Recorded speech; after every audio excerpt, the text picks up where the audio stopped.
റഹ്മാൻ റഹീം, പരമകാരുണികനും കരുണാനിധിയുമായ അള്ളാഹു എന്നാണ് ഞങ്ങൾ എപ്പോഴും അള്ളാഹുവിനെ കുറിച്ചിട്ട് വിശേഷിപ്പിക്കുന്നത്. ചില സന്ദർഭങ്ങളിൽ പ്രത്യേകിച്ച് എന്തെങ്കിലും പ്രകൃതിക്ഷോഭം, ഭൂകമ്പം, വെള്ളപ്പൊക്കമൊക്കെ ഉണ്ടായിട്ട് 50,000 1 ലക്ഷവും ആൾക്കാർ ഒരേ സമയത്ത് മരണപ്പെടുമ്പോൾ, അല്ലെങ്കിൽ അതുമായിട്ട് പരിക്ക് പറ്റി ജീവിതകാലം മുഴുവൻ അംഗവൈകല്യം വന്ന് ദുരിതമനുഭവിച്ച് ജീവിക്കുമ്പോൾ കാരുണ്യം എന്റെ ബാധ്യതയാണ് എന്ന് അടിമകളോട് പറയുന്ന അള്ളാഹുവിന്റെ ഇത്തരം സന്ദർഭങ്ങളിൽ ആ കാരുണ്യത്തിനെ കുറിച്ചിട്ട് ഒരു സംശയം നമുക്ക് തോന്നിക്കൂടെ? നിരപരാധികളായിട്ടുള്ള ആളുകൾ, പലപ്പോഴും അള്ളാഹുവിനെ ഇബാദത്തെടുക്കുന്ന ആളുകൾ, അവരുടെ കുടുംബങ്ങൾ ഛിന്ന ഭിന്നമായി പോകുന്ന രീതിയിലുള്ള അതിഭയങ്കരമായിട്ടുള്ള രീതിയിലുള്ള പ്രതിക്ഷോഭങ്ങളൊക്കെ നടക്കുമ്പോൾ ഒരു ഉപചോദ്യം കൂടിയുണ്ട്. അത് എന്നെ പിന്നീട് അനുവദിക്കണമെന്ന് അപേക്ഷിക്കുന്നു. അസ്സലാമു അലൈക്കും വറഹ്മത്തുള്ളാഹി. അൽഹംദുലില്ലാഹി റബ്ബിൽ ആലമീൻ, വസ്സലാത്തു വസ്സലാമു അലാ റസൂലിഹിൽ അമീൻ വഅലാ ആലിഹി വഅസ്ഹാബിഹി അജ്മഈൻ, അമ്മാ ബഅദ്. നമ്മുടെ ചോദ്യോത്തര സെഷൻ ഒരിടവേളയ്ക്കു ശേഷം തുടരുകയാണ്. ബഹുമാന്യനായ സഹോദരൻ ഇവിടെ ഉന്നയിച്ചിട്ടുള്ള സംശയം, അല്ലാഹു പ്രപഞ്ചനാഥൻ പരമകാരുണികനും കരുണാനിധിയുമാണ് എന്ന് പരിശുദ്ധ ഖുർആനും മുഹമ്മദ് റസൂലുള്ളാഹി സ്വല്ലല്ലാഹു അലൈഹി വസല്ലമയുടെ തിരുവചനങ്ങളും വ്യക്തമാക്കുന്നു. കാരുണ്യം എന്റെ ബാധ്യതയാണ് എന്ന് അല്ലാഹു പ്രഖ്യാപിച്ചതായി ഹദീസുകളിൽ നിന്ന് നമുക്ക് മനസ്സിലാകുന്നു. അങ്ങനെയാണെങ്കിൽ ഭീകരമായ പ്രകൃതിക്ഷോഭങ്ങളും ദുരന്തങ്ങളുമെല്ലാം ഉണ്ടാകുന്നത് എന്തുകൊണ്ടാണ്?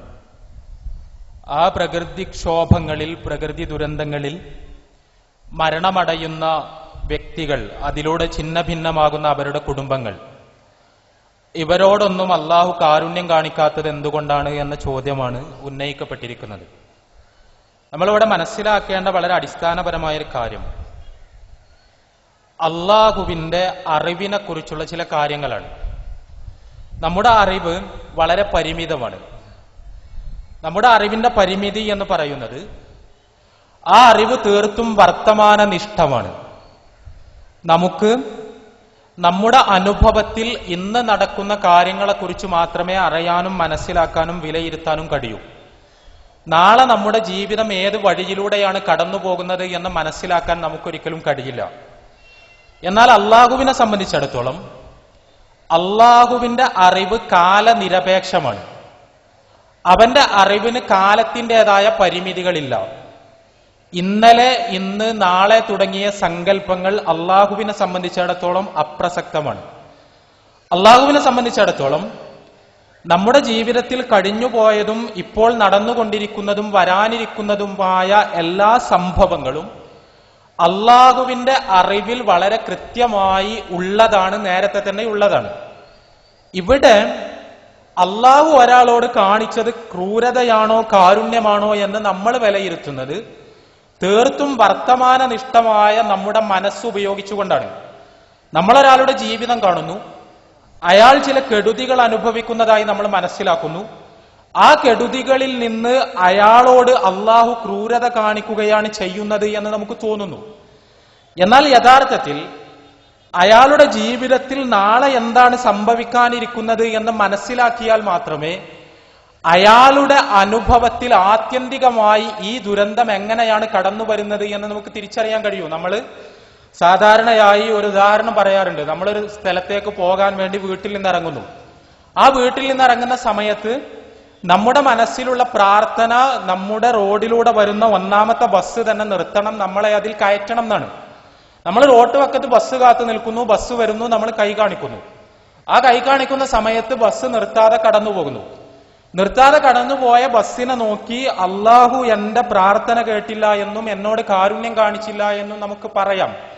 പക്ഷേ അരമണിക്കൂർ കഴിഞ്ഞ് ആ ബസ് ഏതോ ഒരു സ്ഥലത്ത് വലിയൊരു അപകടത്തിൽ പോയി പെടുന്നു. ആ ബസ് കത്തുന്നു, അതിലുള്ള യാത്രികരെല്ലാം മരിക്കുന്നു. അവിടെ അപ്പോൾ നമ്മൾ മനസ്സിലാക്കുന്നു, അള്ളാഹു ഈ ബസ് ഇവിടെ നിർത്തിക്കാതിരിക്കുക വഴി എന്നോട് വലിയ കാരുണ്യമാണ് കാണിച്ചിട്ടുള്ളത്. ഇവിടെ എന്താണ് സംഭവം? ഒന്ന് അള്ളാഹുവിന്റെ അറിവാണ്. ആ അള്ളാഹുവിന്റെ അറിവ് ഭാവിയെയും വർത്തമാനത്തെയും ഒരുപോലെ ഉൾക്കൊള്ളുന്നതാണ്. അതുകൊണ്ട് തന്നെ നമുക്ക് ആത്യന്തികമായി എന്താണ് നന്മ എന്ന് അള്ളാഹുവിന് കൃത്യമായി അറിയാം. ആ അറിവിന്റെ അടിസ്ഥാനത്തിൽ അള്ളാഹു നിശ്ചയിച്ചിട്ടുള്ളൊരു വിധി നടക്കുമ്പോൾ ഭാവിയിലെ കാര്യങ്ങൾ അറിയാത്തത് കൊണ്ട് കുറച്ച് സമയത്തേക്ക് അത് നമ്മെ സംബന്ധിച്ചിടത്തോളം തിന്മയാണ് എന്ന് നമ്മൾ തെറ്റിദ്ധരിക്കുന്നു. ഇതുപോലെ ഒരു പ്രകൃതി ദുരന്തമോ പ്രകൃതിയിൽ ഉണ്ടാകുന്ന എന്തെങ്കിലും തരത്തിലുള്ള പ്രശ്നങ്ങളോ പ്രയാസങ്ങളോ വഴി ഒരാൾക്ക് ഏതെങ്കിലും തരത്തിലുള്ള നഷ്ടങ്ങൾ ഉണ്ടാകുമ്പോൾ, അയാളുടെ ജീവൻ നഷ്ടപ്പെടുമ്പോൾ, അയാളുടെ ബന്ധുക്കൾ നഷ്ടപ്പെടുമ്പോൾ അത് അയാളെ സംബന്ധിച്ചിടത്തോളം തിന്മയാണ് എന്ന നമ്മുടെ വിലയിരുത്തൽ തീർത്തും വർത്തമാന നിഷ്ഠമാണ് എന്നാണ് ഞാൻ പറയുന്നത്. അതിനർത്ഥം ഒരു നാട്ടിലുണ്ടാകുന്ന ഏതെങ്കിലും തരത്തിലുള്ള പ്രശ്നങ്ങൾ പ്രയാസങ്ങൾ അവ മനുഷ്യർക്ക് ഒരു നിലക്കും പരിക്കേൽപ്പിക്കുന്നില്ല എന്നല്ല. പക്ഷേ ഒരു പ്രകൃതി ദുരന്തമുണ്ടാകുന്ന സമയത്ത് അതിലെ ഓരോ വ്യക്തിയെ സംബന്ധിച്ചിടത്തോളവും ആത്യന്തികമായി അയാൾക്കുണ്ടാകുന്ന കഷ്ടനഷ്ടങ്ങൾ അയാൾക്ക് തിന്മ തന്നെയാണോ എന്ന് പറയാൻ നമുക്കൊരിക്കലും കഴിയില്ല. ഇപ്പോ ഈ ഭൂമിയിൽ വെച്ച് ഏതൊരാളുടെ ജീവനും ഏത് സമയത്തും അവസാനിക്കും. എല്ലാവരും മരിക്കാനുള്ളവരാണ്. എല്ലാവരുടെയും ആയുസ് തീരാനുള്ളതാണ്. നമ്മുടെ ആയുസ് എവിടെ വെച്ച് തീർന്നാലും നമ്മെ സംബന്ധിച്ചിടത്തോളം ഇഹലോകത്ത് നമ്മുടെ അനുഭവങ്ങൾ അസ്തമിച്ചു പോവുകയാണ് ചെയ്യുന്നത്. ഒരു പ്രകൃതി ദുരന്തത്തിൽ എന്റെ ജീവൻ അവസാനിക്കുന്നു എന്ന് സങ്കല്പിക്കുക. എന്നെ സംബന്ധിച്ചിടത്തോളം അത് അള്ളാഹു എന്നോട് ചെയ്ത ക്രൂരതയാണ് എന്ന് ഞാനെങ്ങനെ പറയും? എന്റെ ആയുസ്സിന് ദൈർഘ്യമുണ്ടാകുന്നത് എനിക്ക് നന്മയാണ് എന്ന് ഞാനെങ്ങനെ മനസ്സിലാക്കും? ഭാവി അറിയാത്ത എന്നെ സംബന്ധിച്ചിടത്തോളം ഈ സമയത്ത് അള്ളാഹു എന്റെ ജീവൻ എടുത്തത് എന്നോടുള്ള ക്രൂരതയാണ് എന്ന് എനിക്ക് പറയാനാവുക എങ്ങനെയാണ്? എനിക്ക് ദീർഘായുസ് ലഭിച്ചിരുന്നെങ്കിൽ, അല്പകാലം കൂടി ഞാൻ ഭൂമിയിൽ ജീവിച്ചിരുന്നെങ്കിൽ, കുറെ കാലം കൂടി എനിക്ക് ഭൂമിയിൽ നടക്കാൻ കഴിഞ്ഞിരുന്നെങ്കിൽ എന്റെ ജീവിതത്തിൽ എന്തൊക്കെയാണ് ഉണ്ടാവുക എന്ന് എനിക്കൊരിക്കലും അറിയില്ല. അവിടെ എന്റെ ജീവിതം അവിടെ വെച്ച് അവസാനിക്കുന്നതാണ്. ഈ ലോകത്ത് നിന്ന് എന്നെ പരലോകത്തേക്ക് കൊണ്ടുപോകുന്നതാണ്. എനിക്ക് ഏറ്റവും ഗുണകരം, എന്നെ സംബന്ധിച്ചിടത്തോളം ഏറ്റവും അധികം നന്മ എന്ന് അറിയുക അള്ളാഹുവിന് മാത്രമാണ്. ആ അറിവിന്റെ അടിസ്ഥാനത്തിൽ അള്ളാഹു അവിടെ നടക്കുന്ന പ്രകൃതി ദുരന്തത്തെ ഒരു നിമിത്തമാക്കിക്കൊണ്ട് എന്റെ ജീവൻ എന്നിൽ നിന്ന് തിരിച്ചു വാങ്ങുമ്പോൾ അത് എന്നോടുള്ള കാരുണ്യമാണ്. അത് കാരുണ്യമാണ് എന്ന് മനസ്സിലാക്കാൻ എനിക്ക് ചുറ്റുമുള്ളവർക്ക് കഴിയാത്തത് സ്വാഭാവികമായും എന്റെ ഭാവിയെക്കുറിച്ച് അവർക്ക് യാതൊരു വിവരവും ഇല്ലാത്തത് കൊണ്ടാണ്. ഇതുപോലെ തന്നെയാണ് എല്ലാ കാര്യങ്ങളും. ഇപ്പോ നമ്മളെ സംബന്ധിച്ചിടത്തോളം നമ്മൾ ഒരു മനുഷ്യൻ, ആ മനുഷ്യന് പൊടുന്നനെ കാഴ്ച നഷ്ടപ്പെടുന്നു. ആ കാഴ്ച നഷ്ടപ്പെടുന്നത് അയാളെ സംബന്ധിച്ചിടത്തോളം അയാളോടുള്ള ക്രൂരതയാണ് എന്ന് നമുക്ക് തോന്നുന്നു. പക്ഷെ അത് അങ്ങനെയാകണമെന്നില്ല. കാരണം അയാളുടെ ഭാവിയെക്കുറിച്ച് അള്ളാഹുവിനാണ് അറിയുക. ആ ഭാവി എന്ന് പറയുന്നത് മരണത്തോടുകൂടി അവസാനിക്കുന്നതല്ല, മരണാനന്തര ജീവിതത്തിലേക്ക് കൂടി നീളുന്നതാണ്. അയാളെ സംബന്ധിച്ചിടത്തോളം അയാളുടെ കാഴ്ച ഈ ഭൂമിയിൽ നഷ്ടപ്പെട്ടതുകൊണ്ട് പരലോകത്ത് മരണാനന്തര ജീവിതത്തിൽ ഉയർത്തെഴുന്നേൽപ്പിക്കപ്പെടുന്ന സമയത്ത് അയാളുടെ പാപങ്ങൾ പൊറുക്കപ്പെടുകയും അയാൾ പരിശുദ്ധനാക്കപ്പെടുകയും അയാൾ സ്വർഗത്തിൽ പ്രവേശിപ്പിക്കപ്പെടുകയും ചെയ്യുന്നുവെങ്കിൽ അയാളെ സംബന്ധിച്ചിടത്തോളം അള്ളാഹു ഈ ഭൂമിയിൽ വെച്ച് അയാളോട് ചെയ്ത ഏറ്റവും വലിയ കാരുണ്യമാണ് അയാളുടെ കാഴ്ചശക്തി തിരിച്ചെടുത്തു എന്നത്. അത് ഒരാളുടെ കാഴ്ചശക്തി തിരിച്ചെടുക്കുമ്പോൾ അത് അയാളോടുള്ള വലിയൊരു ക്രൂരതയായി നമുക്ക് അനുഭവപ്പെടാം, നമുക്ക് ഭാവി അറിയാത്തത് കൊണ്ട്. പക്ഷേ ഭാവി അറിയുന്ന അള്ളാഹുവിനെ സംബന്ധിച്ചിടത്തോളം ചിലപ്പോൾ ആ വ്യക്തിയോടുള്ള ഏറ്റവും വലിയ കാരുണ്യത്തിന്റെ ഭാഗമായിട്ടായിരിക്കും അയാളുടെ കാഴ്ച നഷ്ടപ്പെട്ടിട്ടുണ്ടാവുക. അത് അയാളോടുള്ള കാരുണ്യത്തിന്റെ ഭാഗമായിരുന്നു എന്ന് അയാൾ മനസ്സിലാക്കുന്നത് പരലോകത്ത് ചെല്ലുമ്പോഴായിരിക്കും. മുഹമ്മദ് റസൂലുള്ളാഹി സ്വല്ലല്ലാഹു അലൈഹി വസല്ലം പറഞ്ഞതായി ആധികാരികമായി ഉദ്ധരിക്കപ്പെട്ട ഹദീസ് ഗ്രന്ഥങ്ങളിൽ നമുക്ക് കാണാൻ കഴിയുന്ന ഒരു പ്രസ്താവനയുണ്ട്. യഥാർത്ഥത്തിൽ ഈ പ്രശ്നങ്ങളെ മുഴുവൻ നമ്മൾ എങ്ങനെ നോക്കിക്കാണണം എന്ന് പഠിപ്പിക്കുന്ന പ്രസ്താവന. റസൂലുള്ളാഹി സ്വല്ലല്ലാഹു അലൈഹി വസല്ലം പറഞ്ഞു, ഒരു വിശ്വാസിയുടെ, ഒരു ദൈവദാസന്റെ ജീവിതത്തിൽ അയാൾക്ക് എന്തെങ്കിലും മനപ്രയാസം ഉണ്ടാവുകയോ എന്തെങ്കിലും ക്ഷീണം തോന്നുകയോ ഏതെങ്കിലും തരത്തിലുള്ള ദുഃഖമുണ്ടാവുകയോ അയാളുടെ കാലിൽ ഒരു മുള്ളു തറക്കുകയോ ചെയ്താൽ പോലും അതുമൂലം അയാളുടെ പാപങ്ങൾ അള്ളാഹു പൊറത്തു കൊടുക്കുകയും അയാളെ പരലോകത്ത് അയാളുടെ പദവികൾ ഉയർത്തുകയും ചെയ്യും എന്ന് മുഹമ്മദ് റസൂലുള്ളാഹി സ്വല്ലല്ലാഹു അലൈഹി വസല്ലം പറഞ്ഞത് നമുക്ക് കാണാൻ കഴിയും. ഇത് വളരെ ചെറിയ ഉദാഹരണങ്ങളാണ് പ്രവാചകൻ പറയുന്നത്. ഇവിടെ ബഹുമാനനായ സഹോദരൻ സൂചിപ്പിച്ചതുപോലെ നമസ്കരിക്കുകയും നോമ്പ് നോൽക്കുകയും അള്ളാഹുവിൽ വിശ്വസിക്കുകയും അള്ളാഹുവിനെ പ്രകീർത്തിച്ചുകൊണ്ട് ജീവിക്കുകയും എല്ലാം ചെയ്യുന്ന ദൈവദാസനായ ഒരു അടിമ, അയാളുടെ ജീവിതത്തിൽ അയാൾക്ക് പലതരത്തിലുള്ള പ്രയാസങ്ങൾ ഉണ്ടാകുന്നു. ആ പ്രയാസങ്ങൾ പ്രവാചകൻ ഏറ്റവും ചെറിയ ഉദാഹരണത്തിൽ പോയി കാലിൽ ഒരു മുള്ളു തറക്കുന്ന പ്രയാസം പോലും ആ പ്രയാസം അള്ളാഹുവിന്റെ ക്രൂരതയുടെ ഭാഗമാണോ കാരുണ്യത്തിന്റെ ഭാഗമാണോ? ഒരാൾക്ക് വേണമെങ്കിൽ ക്രൂരതയുടെ ഭാഗമാണ് എന്ന് വാദിക്കാം. പക്ഷേ അള്ളാഹുവിന്റെ അറിവിനെ കുറിച്ച് അയാൾ മനസ്സിലാക്കുമ്പോഴാണ് എനിക്കൊരു ഭാവിയുണ്ട് എന്നും ആ ഭാവിയെക്കുറിച്ച് ഏറ്റവും നന്നായി അറിയുക അള്ളാഹുവിനാണ് എന്നും എന്റെ ജീവിതം കടന്നു പോകുന്നത് പരലോകത്തേക്കാണെന്നും ആ പരലോകത്ത് ഞാൻ ഉയർത്തെഴുന്നേൽപ്പിക്കപ്പെടുന്ന സമയത്ത് എന്റെ പാപങ്ങൾ പുറത്തു കിട്ടാനുള്ള ഒരു നിമിത്തമായിട്ടാണ് അള്ളാഹു ഇത്തരം പരീക്ഷണങ്ങളിലൂടെ എന്നെ കൊണ്ടുപോകുന്നത് എന്നും അയാൾക്ക് തിരിച്ചറിയാൻ കഴിയുക. അത് തിരിച്ചറിയുന്ന ഒരാളെ സംബന്ധിച്ചിടത്തോളം ഈ പ്രക്രിയ അള്ളാഹുവിന്റെ കാരുണ്യത്തിന്റെ ഭാഗം തന്നെയായിരിക്കും. ഞാൻ വിശദമായി പറയുകയല്ല. നമ്മൾ അള്ളാഹുവിന്റെ അറിവിനെ കുറിച്ച് കൃത്യമായി മനസ്സിലാക്കാത്തത് കൊണ്ടാണ് പലപ്പോഴും ഈ രൂപത്തിലുള്ള പരാമർശങ്ങൾ ഉണ്ടാകുന്നത് എന്ന് സൂചിപ്പിക്കുക മാത്രമാണ്. അതല്ലാതെയുമാകാം. ഇപ്പോ ലോകത്തെ പല ക്രൂരന്മാരായ മനുഷ്യർക്കുമെതിരെ അള്ളാഹു വളരെ ശക്തമായ നടപടികൾ എടുത്തതിനെ കുറിച്ച് പരിശുദ്ധ ഖുർആൻ സൂചിപ്പിക്കുന്നുണ്ട്. ഉദാഹരണമായി ഫിറഔനിനെ പോലുള്ള ഒരാളെ ചെങ്കടലിൽ മുക്കിക്കൊന്നു അള്ളാഹു എന്ന് ഖുർആൻ വിവരിക്കുന്നുണ്ട്. അവിടെ അത് ഫിറഔനിനോടുള്ള ക്രൂരതയാണ് എന്നൊരാൾക്ക് പറയാം. പക്ഷേ അത് അദ്ദേഹത്തോട് ആ രീതിയിലുള്ളൊരു നടപടിക്രമം സ്വീകരിക്കുക വഴി ലോകത്ത് അന്ന് ജീവിച്ചിരുന്ന 10,000-കണക്കിന് മനുഷ്യരോട് കാരുണ്യം കാണിക്കുകയാണ് പ്രപഞ്ചനാഥൻ ചെയ്യുന്നത്. അവരുടെ ജീവിതത്തെ അടിച്ചമർത്തുകയും അവരുടെ ജീവിതത്തിൽ പല രീതിയിലുള്ള ഇടപെടലുകൾ നടത്തുകയും ജനദ്രോഹപരമായ വർത്തനങ്ങൾ സ്വീകരിക്കുകയുമെല്ലാം ചെയ്തൊരു ഭരണാധികാരി. ആ ഭരണാധികാരിയെ മാത്രം ചിത്രത്തിലെടുത്തുകൊണ്ട് അയാളോട് അള്ളാഹു സ്വീകരിച്ചൊരു നടപടി ക്രൂരമാണ് എന്ന് പറയാം. പക്ഷേ അയാളോടുള്ള നടപടി യഥാർത്ഥത്തിൽ ലോകത്തോടുള്ള കാരുണ്യത്തിന്റെ ഭാഗമാണ്. ഇവിടെയെല്ലാം നമ്മുടെ കാഴ്ചയാണ് പ്രശ്നം, നമ്മുടെ അറിവാണ് പ്രശ്നം, നമ്മുടെ വിശകലന രീതിയാണ് പ്രശ്നം. അള്ളാഹു നടത്തുന്ന മുഴുവൻ പ്രവർത്തനങ്ങളും കാരുണ്യത്തിൽ അധിഷ്ഠിതമാണ്. ആ കാരുണ്യം എന്ന് പറയുന്നത് ലോകത്തോട് മുഴുവനുമുള്ള കാരുണ്യമാണ്. ആ കാരുണ്യത്തിൽ അധിഷ്ഠിതമായ അള്ളാഹുവിന്റെ ഇടപെടലുകൾ ക്രൂരതയായി പലപ്പോഴും നമുക്ക് തോന്നുന്നത് അള്ളാഹുവിന്റെ അറിവിനെ കുറിച്ച് നമ്മൾ ആലോചിക്കാത്തത് കൊണ്ടാണ്, നമ്മുടെ ഭാവിയെക്കുറിച്ച് നമ്മൾ അറിയാത്തത് കൊണ്ടാണ്. ആ വശത്തേക്ക് നമ്മുടെ ചിന്ത പോയാൽ തീർച്ചയായും അള്ളാഹുവിന്റെ ഇടപെടലുകളിലെ കാരുണ്യത്തെക്കുറിച്ച് മനസ്സിലാക്കാൻ കഴിയും എന്നാണ് എന്റെ പ്രതീക്ഷ. അത് വ്യക്തമായിട്ടുണ്ട് എന്ന് ഞാൻ വിചാരിക്കുന്നു. ഓക്കെ, എന്റെ ഉപചോദ്യം പരിശുദ്ധ ഖുർആനിൽ പറയുന്നുണ്ട് മനുഷ്യരെ പുരുഷനായും സ്ത്രീയായും സൃഷ്ടിച്ചിരിക്കുന്നു. അതുപോലെ വൃക്ഷങ്ങളെയും സസ്യങ്ങളെയും മൃഗങ്ങളെയും ഒക്കെ പുരുഷനായിട്ടും സ്ത്രീയായിട്ടും സൃഷ്ടിച്ചിരിക്കുന്നു എന്ന്.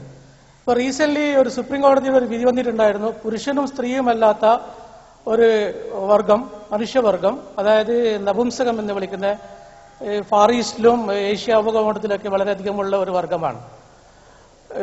ഉപനിഷത്തിലും വേദത്തിലൊക്കെ ഇവരെ കുറിച്ചിട്ട് പറയുന്നുണ്ടെങ്കിലും പരിശുദ്ധ ഖുർആനിൽ ഇങ്ങനെ ഒരു വർഗത്തെക്കുറിച്ച് എവിടെയും പറയുന്നില്ല.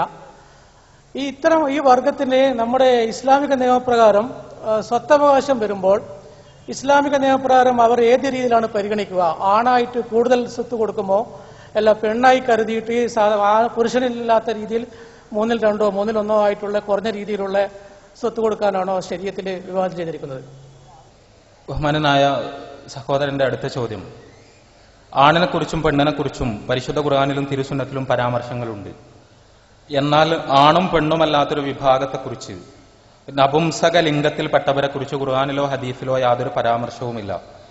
ഉപനിഷത്തുക്കളിലും മറ്റും നപുംസകങ്ങളെ കുറിച്ചുള്ള പരാമർശങ്ങളുണ്ട്. ഇസ്ലാമിക ശരീഅത്ത് അനുസരിച്ച് കർമ്മശാസ്ത്രപരമായ നിയമങ്ങൾ നിർദ്ധരിക്കുമ്പോൾ, പ്രത്യേകിച്ചും സ്വത്തവകാശം പോലുള്ള ആണിനും പെണ്ണിനും വേർതിരിച്ച് പറഞ്ഞിട്ടുള്ള നിയമങ്ങളെക്കുറിച്ച് പഠിക്കുമ്പോൾ, ഈ നപുംസക ലിംഗത്തിൽപ്പെട്ടവർക്ക് സ്വത്ത് കൊടുക്കുമ്പോൾ അത് ആണിന്റെ സ്വത്താണോ കൊടുക്കേണ്ടത്, പെണ്ണിന്റെ സ്വത്താണോ കൊടുക്കേണ്ടത്, അതല്ല അത് വേറെ രീതിയിലാണോ കണക്ക് കൂട്ടേണ്ടത് എന്നാണ് ചോദിച്ചത്. അതിന്റെ ഉത്തരം എന്താ വെച്ചാൽ, നപുംസകങ്ങൾ എന്ന് പറയുന്ന ഒരു വിഭാഗം ലോകത്തില്ല എന്നുള്ളതാണ്. അതില്ലാത്തത് കൊണ്ടാണ് യഥാർത്ഥത്തിൽ പരിശുദ്ധ ഖുർആനിലും തിരുസുന്നത്തിലും അവരെ കുറിച്ച് പരാമർശങ്ങൾ ഇല്ലാത്തത്. ഇസ്ലാമിക അനന്തരാവകാശ നിയമങ്ങളിലോ മറ്റോ അത്തരം ഒരു ചർച്ച കടന്നു വരാത്തത്, അത്തരം ഒരു വിഭാഗം ലോകത്ത് നിലനിൽക്കാത്തത് കൊണ്ടാണ്. ഇവിടെ സുപ്രീം കോടതി വിധിയുമായി ബന്ധപ്പെട്ടുണ്ടായ ചർച്ചകളിൽ മുഴുവൻ ഭീകരമായ കളവുകളാണ് നമ്മൾ കേട്ടത് എന്ന് നമ്മൾ വളരെ കൃത്യമായി മനസ്സിലാക്കേണ്ടതുണ്ട്. നമ്മൾ ലോകത്ത് ഒരുപാട് തരം അംഗവൈകല്യങ്ങൾ കാണുന്നു. കണ്ണില്ലാത്ത ആളുകൾ, കൈയില്ലാത്ത ആളുകൾ, ചെവിയില്ലാത്ത ആളുകൾ, അങ്ങനെ പല രീതിയിൽ അവയവക്കുറവുള്ള മനുഷ്യർ ലോകത്ത് ജനിക്കുന്നുണ്ട്. ഇതേപോലെ പുരുഷനായും സ്ത്രീയായും ലോകത്ത് ജനിക്കുന്ന സമയത്ത് സ്ത്രീ ലൈംഗികതയുടെ സവിശേഷതകളെ പൂർണ്ണമാക്കുന്ന ചില അവയവങ്ങളോ ചില ഹോർമോണുകളോ ചില ഗ്രന്ഥികളോ ഒരാൾക്ക് ഇല്ലാതിരിക്കാം. ഒരാൾക്ക് കണ്ണോ കയ്യോ കാലോ ഒന്നും ഇല്ലാതിരിക്കുന്നത് പോലെ തന്നെ. അതല്ലെങ്കിൽ പുരുഷ ലൈംഗികതയെ പൂർണ്ണമാക്കുന്ന ഏതെങ്കിലും അവയവങ്ങളോ ഗ്രന്ഥികളോ ഹോർമോണുകളോ വേറൊരാൾക്ക് ഇല്ലാതിരിക്കാം. അങ്ങനെ ഇല്ലാത്തയാളുകളെ ആണിനും പെണ്ണിനും ഇടയിലുള്ളൊരു മൂന്നാം വർഗമായി അവതരിപ്പിക്കുവാനുള്ള വളരെ കുടിലമായ പരിശ്രമങ്ങളാണ് യഥാർത്ഥത്തിൽ ലോകത്ത് നടന്നുകൊണ്ടിരിക്കുന്നത്. അവർ ഒന്നുകിൽ സ്ത്രീകളോ അല്ലെങ്കിൽ പുരുഷന്മാരോ മാത്രമാണ്. നമ്മളെ സംബന്ധിച്ചിടത്തോളം സ്ത്രീകളായാലും പുരുഷന്മാരായാലും ലൈംഗികമായ ബലഹീനത അനുഭവിക്കുന്ന സ്ത്രീകളും പുരുഷന്മാരും ഒരുപാടുണ്ട്. അതിന്റെ അർത്ഥം അവർ സ്ത്രീകളും പുരുഷന്മാരും അല്ലാത്ത മൂന്നാമത്തെ ഒരു വിഭാഗമാണ് എന്നല്ല. ഹിജടകൾ എന്ന് വിളിക്കപ്പെടുന്നവർ, നപുംസകങ്ങൾ എന്ന് വിളിക്കപ്പെടുന്നവർ ഈ രീതിയിൽ ഒന്നുകിൽ സ്ത്രീകളാണ് അല്ലെങ്കിൽ പുരുഷന്മാരാണ്. അവരുടെ ശരീരത്തിന് ചില ആളുകൾക്ക് കയ്യിനും ചില ആളുകൾക്ക് കണ്ണിനുമെല്ലാം എന്തെങ്കിലും കുറവുള്ളതുപോലെ അവരുടെ ലൈംഗിക വ്യവസ്ഥക്ക് ഏതെങ്കിലും തരത്തിലുള്ള ചെറിയ കുറവുകൾ ഉണ്ടാകുമെന്ന് മാത്രമേ ഉള്ളൂ. ആ കുറവുകളെ പർവ്വതീകരിച്ചുകൊണ്ട് ഇവർ ആണും പെണ്ണുമല്ല എന്ന നുണപ്രചരണം ലോകത്ത് നടത്തുകയാണ് യഥാർത്ഥത്തിൽ സ്വവർഗരതിയുമായി ബന്ധപ്പെട്ട ആളുകൾ ചെയ്യുന്നത്. നമ്മൾ ഹിജടകളെ കുറിച്ച് പഠിക്കുന്ന ഒരുപാട് പഠനങ്ങളുണ്ടല്ലോ. ഇന്ത്യയിൽ എത്രയോ ഹിജടകളുണ്ട്, ഹിജട സമൂഹങ്ങളുണ്ട്, അവരെ കുറിച്ച് പഠനങ്ങൾ പ്രസിദ്ധീകരിക്കപ്പെട്ടിട്ടുണ്ട്. എങ്ങനെയാണ് ഒരാൾ ഹിജടയായി മാറുന്നത്? സാധാരണ നിലയിൽ ഹിജടകൾ തിങ്ങിപ്പാർക്കുന്ന സമൂഹത്തിൽ നിന്ന് വേറിട്ടുകൊണ്ട് ഒരു മൂന്നാം ലിംഗ വ്യക്തിത്വമുള്ളവരായി, അപരലിംഗ വ്യക്തിത്വമുള്ളവരായി സമൂഹത്തിൽ നിന്ന് വേറിട്ട് പ്രത്യേക വിഭാഗങ്ങളായി ജീവിക്കുന്ന പ്രദേശങ്ങൾ, അവിടങ്ങളിലേക്ക് കടന്നുപോയ ആ ഹിജടകളെ നമ്മൾ പഠിച്ചാൽ നമ്മൾക്ക് മനസ്സിലാക്കാൻ കഴിയും എങ്ങനെയാണ് അവരുടെ കമ്മ്യൂണിറ്റിയിൽ ആളെ ചേർക്കുന്നത്. അവരുടെ കമ്മ്യൂണിറ്റിയിൽ ആളെ ചേർക്കുന്നത് ഏതെങ്കിലും തെരുവിൽ നിന്നൊരു കുട്ടിയെ കിട്ടിയാൽ ആ കുട്ടിയെ ബലമായി പിടിച്ചുകൊണ്ടുപോയി ആളൊഴിഞ്ഞൊരു സ്ഥലത്ത് വെച്ച് അവരുടെ ലിംഗം ബലം പ്രയോഗിച്ച് മുറിച്ചു കളഞ്ഞുകൊണ്ടാണ്, ഛേദിച്ചു കളഞ്ഞുകൊണ്ടാണ് പലരെയും ഹിജടകളാക്കി മാറ്റുന്നത്. നമ്മൾ ഇന്ന് കാണുന്ന ഹിജടകളിൽ പലരും യഥാർത്ഥത്തിൽ ഈ രീതിയിൽ ക്രൂരമായി ഷണ്ഡീകരണത്തിന് വിധേയമാക്കപ്പെട്ടവരാണ്. അവരുടെ ലൈംഗികമായ ശേഷി നശിപ്പിക്കപ്പെട്ടവരാണ്. ഇതൊക്കെ മലയാളത്തിൽ ആനുകാലികങ്ങളിലടക്കം ഹിജടകളുമായി നടക്കുന്ന അഭിമുഖങ്ങൾ വായിച്ചാൽ ഈ പ്രവർത്തനത്തെക്കുറിച്ച് നമുക്ക് മനസ്സിലാക്കാൻ കഴിയും. ഇവിടെ തന്നെ സ്വമേധയാ ഹിജടകളാണ് എന്ന് പ്രഖ്യാപിച്ച ആളുകൾ, ഈ രീതിയിലുള്ള ബലപ്രയോഗങ്ങൾക്ക് വിധേയമാകാത്ത ആളുകൾ അവരെന്താണ് ചെയ്യുന്നത്? അവരും യഥാർത്ഥത്തിൽ ചെയ്യുന്നത് അവരുടെ ശരീരത്തിൽ ശസ്ത്രക്രിയകൾ നടത്തുകയാണ്. ചിലപ്പോൾ ആശുപത്രികളിൽ വെച്ച്, മറ്റു ചിലപ്പോൾ വളരെ പ്രാകൃതമായി ഇതുപോലുള്ള കൂട്ടായ്മകളുടെ മധ്യത്തിൽ വെച്ച് അവരുടെ പുരുഷത്വം നശിപ്പിച്ചു കളഞ്ഞുകൊണ്ട് അവരെ ഹിജടയായി പ്രഖ്യാപിച്ച് അവരുടെ കൂട്ടായ്മയിൽ അംഗമാക്കുകയാണ് യഥാർത്ഥത്തിൽ സംഭവിക്കുന്നത്. ഞാൻ സൂചിപ്പിക്കുന്നത് ആണും പെണ്ണുമല്ലാതെ ഒരാളും ഭൂമിയിൽ ജനിക്കുന്നില്ല. ഭൂമിയിൽ ജനിക്കുന്നവർ മുഴുവൻ സ്ത്രീയോ പുരുഷനോ ആണ്. ആ സ്ത്രീക്കും പുരുഷനും സ്വാഭാവികമായ അംഗവൈകല്യങ്ങൾ ഉണ്ടാകാം. ആ അംഗവൈകല്യങ്ങൾ അവർക്ക് അവരുടെ ലൈംഗിക വ്യവസ്ഥയുമായി ബന്ധപ്പെട്ടതുമാകാം.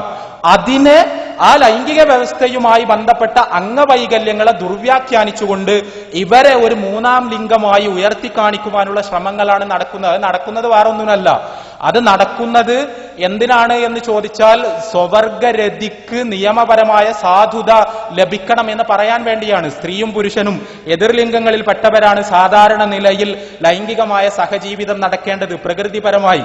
അങ്ങനെയല്ലാതെ സ്ത്രീയും പുരുഷനും തമ്മിലുള്ള ലൈംഗിക ബന്ധമല്ലാത്ത ലൈംഗിക സഹജീവിതങ്ങൾക്കും പ്രകൃതിപരമായ ന്യായീകരണങ്ങളുണ്ട് എന്ന് വരുത്തി തീർക്കാൻ വേണ്ടിയാണ് യഥാർത്ഥത്തിൽ ഹിജടകൾ എന്ന് പറയുന്ന പുതിയൊരു വർഗത്തെ സ്ഥാപിച്ചെടുക്കാനുള്ള പരിശ്രമങ്ങൾ ഉണ്ടാകുന്നത്. ആ പരിശ്രമങ്ങളുടെ ഭാഗമായിട്ടാണ് നമ്മുടെ കോടതി വിധികളും ചർച്ചകളും എല്ലാം നടന്നത്. അവിടെ സ്വവർഗരതി എന്ന് പറയുന്ന പ്രകൃതി വിരുദ്ധമായ തോന്നിവാസത്തെ വിശുദ്ധവൽക്കരിക്കാൻ വേണ്ടി പറയപ്പെടുന്ന വളരെ ഭീകരമായ കളവാണ് യഥാർത്ഥത്തിൽ മൂന്നാം ലിംഗത്തെ സംബന്ധിച്ചുള്ള കളവുകൾ. അവയെ കളവുകളായി മനസ്സിലാക്കണമെന്നാണ് ചോദ്യമുന്നയിച്ച ബഹുമാന്യനായ സഹോദരനോടടക്കം ഇവിടെ പ്രത്യേകമായി സൂചിപ്പിക്കാനുള്ളത്. അസ്സലാമു അലൈക്കും. എൻ്റെ പേര് ഷർമിന. ഞാൻ കണ്ണൂരിൽ നിന്ന് വരുന്നതാണ്. എനിക്കുള്ള ഏറ്റവും വലിയ ഡൗട്ട് എന്ന് വെച്ചാൽ ഈസാ നബി അലൈഹി ഇസ്ലാം ആകാശത്ത് ജീവിച്ചിരിപ്പുണ്ടോ അതോ ഭൂമിയിൽ തന്നെ വഫാത്തായോ എന്നതിനെ കുറിച്ചുള്ളതാണ്. എന്നെ കൂടുതലായി ഡൗട്ടിലേക്ക് എത്തിപ്പെട്ട വിഷയം തന്നെയാണ് ഇത്. എനിക്ക് അത്രക്കും വലിയ ഡൗട്ട് തന്നെ ഇതിലുണ്ട്. അപ്പോൾ ഞാൻ ഖുർആൻ കൂടുതലായി പഠിച്ചപ്പോൾ ഈസാ നബി ആകാശത്ത് ജീവിച്ചിരിപ്പില്ല എന്നതാണ് ഞാൻ കൂടുതലായി മനസ്സിലാക്കിയിട്ടുള്ളത്. പക്ഷെങ്കിൽ ഞാൻ ഒരു ഖുർആൻ വചനത്തിലും ഒരിക്കലും കണ്ടിട്ടില്ല ഈസാ നബി ആകാശത്ത് ജീവിച്ചിരിപ്പുള്ള കാര്യം കണ്ടിട്ടേ ഇല്ല. അതുകൊണ്ട് എനിക്ക് ഇവിടെ ക്വസ്റ്റ്യൻ ചോദിക്കണമെന്നുണ്ട്.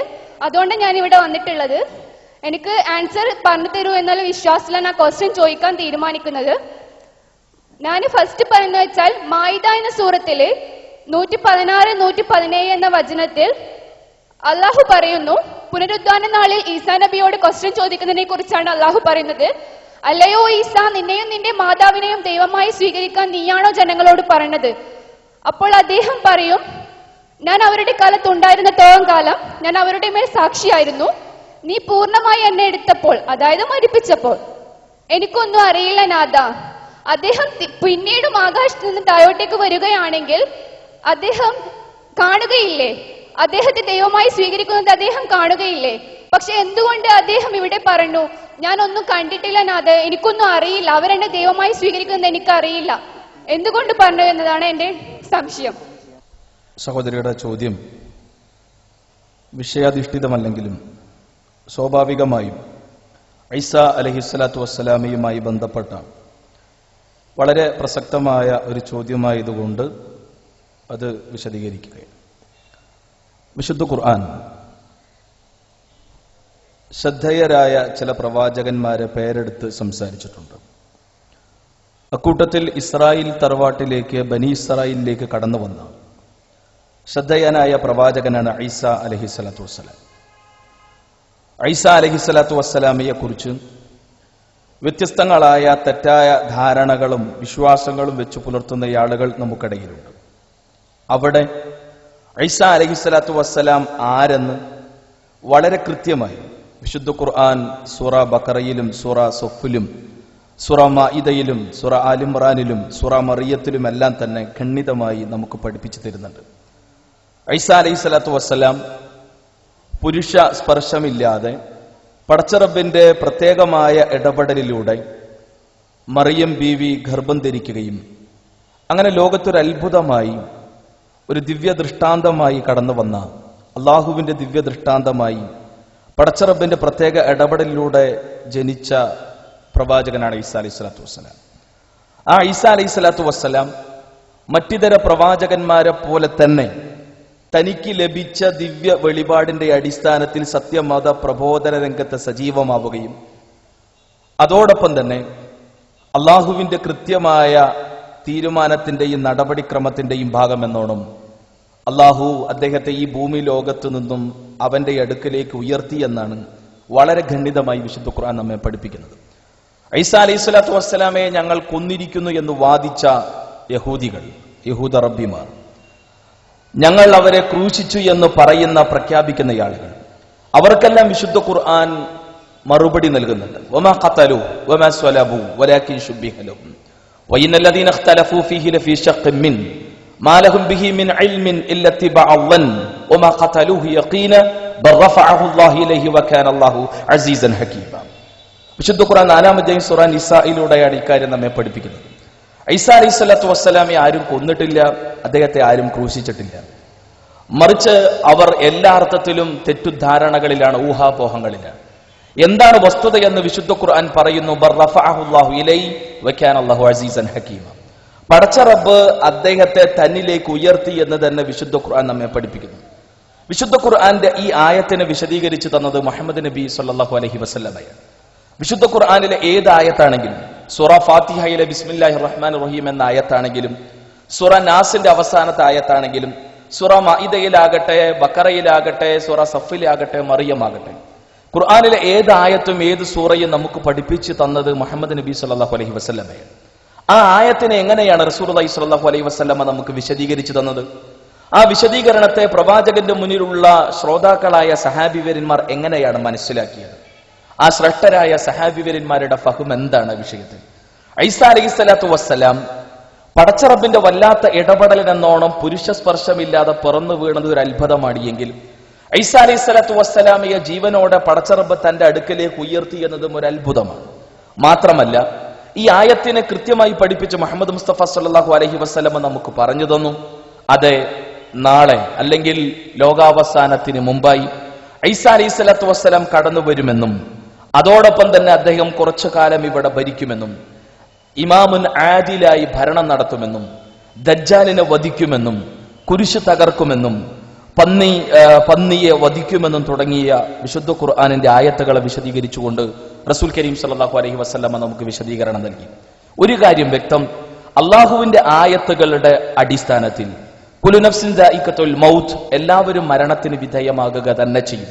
അത് പ്രവാചകനാണെങ്കിലും ഔലിയാക്കളാണെങ്കിലും അമ്പിയാക്കളാണെങ്കിലും ആരാണെങ്കിലും പടച്ച റബ്ബിന്റെ അലംഘനീയമായ നിയമത്തിന്, കൽപ്പനക്ക്, നടപടിക്ക് വിധേയരാണ് എല്ലാവരും. ഈസാ അലൈഹിസ്സലാത്തു വസ്സലാം മരിച്ചിട്ടില്ല എന്ന് വാദിക്കുന്നവർ വിശുദ്ധ ഖുർആനിലെ പലപ്പോഴും വഫ, തവഫ, യതവഫ തുടങ്ങിയ പദപ്രയോഗങ്ങളെ പിടിക്കുകയും ആ പദത്തിന്റെ വ്യത്യസ്തങ്ങളായ അർത്ഥവ്യാഖ്യാനങ്ങളിലേക്ക് കടന്നു ചെന്ന് ഈസാ അലൈഹിസ്സലാത്തു വസ്സലാമിയെ പടച്ച റബ്ബ് മരിപ്പിച്ചിട്ടില്ല എന്ന് മരിപ്പിച്ചു എന്ന് വരുത്തി തീർക്കാനുള്ള ശ്രമങ്ങൾ നടത്തിക്കൊണ്ടിരിക്കുന്നുണ്ട്. ഖുർആനിൽ പലയിടത്തും ഒരു മനുഷ്യൻ ഉറങ്ങുന്ന സമയത്ത് അവന്റെ ആത്മാവിനെ പിടിച്ചെടുക്കുന്നു എന്നുള്ള അർത്ഥത്തിലുള്ള വിശുദ്ധ ഖുർആന്റെ പ്രയോഗങ്ങൾ സൂറ സുമറിൽ നമുക്ക് വായിക്കാൻ കഴിയും. ഉറങ്ങുമ്പോൾ നമ്മുടെ ആത്മാവിനെ പടച്ച റബ്ബ് പിടിച്ചെടുക്കുന്നുണ്ട്. എങ്ങനെയാണ് പടച്ച റബ്ബ് അത് പിടിച്ചെടുക്കുന്നത് എന്ന വസ്തുതയെക്കുറിച്ച് ആത്യന്തികമായി അറിയുന്നവൻ പടച്ച റബ്ബ് മാത്രമാണ്. എന്നാൽ ഈസാ അലൈഹിസ്സലാത്തു വസ്സലാമയെ മരിപ്പിക്കാൻ വേണ്ടി ശ്രമിക്കുന്നവർ, അല്ലെങ്കിൽ ഈസാ നബി മരിച്ചു എന്ന് ആളുകൾക്കിടയിൽ ബോധ്യപ്പെടുത്തുവാൻ വേണ്ടി ശ്രമിക്കുന്ന ആളുകൾ പകരം മറ്റൊരാളെ കൊണ്ടുവരാനുള്ള വളരെ ആസൂത്രിതമായ ശ്രമമാണ് നടക്കുന്നത്. പലപ്പോഴും മിർസ ഗുലാം മുഹമ്മദ് ഖാദിയാനിയെ പോലെയുള്ള ആളുകളെ സമൂഹത്തിൽ പരിചയപ്പെടുത്താനും മറ്റൊരു പ്രവാചകനായും അല്ലെങ്കിൽ മറ്റൊരു മഹാവ്യക്തിത്വമായി പരിചയപ്പെടുത്താൻ ഈസാ അലൈഹിസ്സലാത്തു വസ്സലാമിയെ മരിപ്പിച്ചു കടത്തേണ്ടത് ഇവരുടെയെല്ലാം നിർബന്ധ ബാധ്യതയായി തീരുകയാണ്. അതിന്റെ ഭാഗമെന്നോണമാണ് വിശുദ്ധ ഖുർആന്റെ ആയത്തുകളെ തങ്ങളുടെ താല്പര്യത്തിനും തങ്ങളുടെ ആശയങ്ങളെ സമൂഹ മധ്യത്തിൽ പ്രചരിപ്പിക്കുവാൻ വേണ്ടിയുള്ള ഇത്തരം ശ്രമങ്ങളെല്ലാം നടക്കുന്നത്. മുഹമ്മദ് നബി സല്ലല്ലാഹു അലൈഹി വസല്ലമയാണ് അള്ളാഹുവിന്റെ തിരുവചനങ്ങളെ നമുക്ക് പഠിപ്പിച്ചു തരേണ്ടത്. ഈ ആയത്തുകളെ സൂറ ബഖറയിലെയോ സൂറ മറിയമിലെയോ സൂറ മാഇദയിലെയോ ആയത്തുകളെയെല്ലാം വിശദീകരിച്ചു തന്ന റസൂൽ കരീം സല്ലല്ലാഹു അലൈഹി വസല്ലമ നമ്മോട് പറഞ്ഞ ഒരു പച്ച പരമ യാഥാർത്ഥ്യം, ഈസാ അലൈഹിസ്സലാത്തു വസ്സലാമയെ പടച്ച റബ്ബിന്റെ ഒരു അത്ഭുത നടപടിക്രമം എന്നോണം അദ്ദേഹത്തെ ആരും ക്രൂശിക്കാതെ കൊല്ലാതെ അള്ളാഹുവിന്റെ അത്ഭുതകരമായ നടപടിക്രമം എന്നോണം ആകാശ ലോകത്തേക്ക് എഴുന്നേൽപ്പിന് ലോകാവസാനത്തിന് മുമ്പായി ഈസാ അലൈഹിസ്സലാത്തു വസ്സലാം കടന്നു വരിക തന്നെ ചെയ്യുമെന്നും ഇവിടെ നീതിമാനായ ഭരണാധികാരിയായി പടച്ച റബ്ബ് ഉദ്ദേശിച്ച സമയം, കാലം ഭരിക്കുമെന്നും അതുമായി ബന്ധപ്പെട്ട് റസൂലുള്ളാഹി സ്വല്ലല്ലാഹു അലൈഹി വസല്ലം വിശദീകരണം നൽകുകയും ചെയ്തു. ഒരു കാര്യം വ്യക്തം, ഈസാ അലൈഹിസ്സലാത്തു വസ്സലാം അള്ളാഹുവിന്റെ അത്ഭുതകരമായ നടപടിക്രമത്തിന്റെ ഭാഗമെന്നോണം അള്ളാഹു ഉദ്ദേശിച്ച തലത്തിൽ, പടച്ച റബ്ബ് ഉദ്ദേശിച്ച സ്ഥാനമാനങ്ങളിൽ അല്ലെങ്കിൽ അള്ളാഹു ഉദ്ദേശിച്ച തലത്തിൽ ജീവനോടെ ഉണ്ട് എന്ന് തന്നെയാണ് ഖുർആനിൽ നിന്നും ആ ഖുർആന്റെ ആയത്തുകളെ വിശദീകരിച്ച റസൂലുള്ളാഹി സ്വല്ലല്ലാഹു അലൈഹി വസല്ലമയുടെ സുന്നത്തിൽ നിന്നും നമുക്ക് മനസ്സിലാക്കാൻ കഴിയുന്നത്. ഖുർആനിനെ നമ്മൾ പഠിക്കേണ്ടത്, അല്ലെങ്കിൽ ഖുർആനിനെ നമ്മൾ അറിയേണ്ടത്, അല്ലെങ്കിൽ ഖുർആനിനെ നാം ഉൾക്കൊള്ളേണ്ടത് ആരെങ്കിലും എന്തെങ്കിലും വിശദീകരിച്ചതിന്റെ വെളിച്ചത്തിലാകരുത്. മറിച്ച് മുഹമ്മദ് നബി സല്ലല്ലാഹു അലൈഹി വസല്ലമയാണ് വിശുദ്ധ ഖുർആനെ നമുക്ക് വിശദീകരിച്ചു തരേണ്ടത്. ആ പ്രവാചകന്റെ വിശദീകരണത്തിൽ കാര്യങ്ങൾ വ്യക്തമാണ്. അതുകൊണ്ട് ഖുർആനിലേക്കും അതിന്റെ വിശദീകരണം നൽകിയ റസൂലുള്ളാഹി സ്വല്ലല്ലാഹു അലൈഹി വസല്ലമയുടെ വിശദീകരണങ്ങളിലേക്കാണ് പോകേണ്ടത്. അതല്ലാതെ ഇത്തരം ചെതറിത്തെറിച്ച ചിന്തകളിലേക്ക് പോകരുത്. അത് നമ്മുടെ വിശ്വാസത്തിന്റെ ആണിക്കല്ലിനെ തന്നെ പിഴുതെറിയാൻ നിമിത്തമായി തീരുമെന്നാണ് സഹോദരിയുടെ ചോദ്യവുമായി ബന്ധപ്പെട്ട് വിശദീകരിക്കാൻ. അലൈക്കും ഇസ്ലാം. ഞാൻ സിൻസിയർ സത്യൻ. ദൈവത്തിന് ജാതി മത രാഷ്ട്രീയമുണ്ടോ? നമ്മുടെ കുഞ്ഞനിയൻ സിൻസിയർ സത്യന്റെ ചോദ്യം ദൈവത്തിന് ജാതി മത രാഷ്ട്രീയമുണ്ടോന്ന് കുഞ്ഞു മനസ്സിൽ ജന്മം കൊള്ളുന്ന സ്വാഭാവികമായ ചോദ്യം. ഇല്ല, ഒരിക്കലും പടച്ച റബ്ബ് രാഷ്ട്രീയം കളിക്കുന്നവനല്ല. പടച്ച റബ്ബ് ഒരിക്കലും ജാതീയത ചിന്തകൾ ആളുകളുടെ മനസ്സിൽ ഇട്ടു തരുന്നവനല്ല.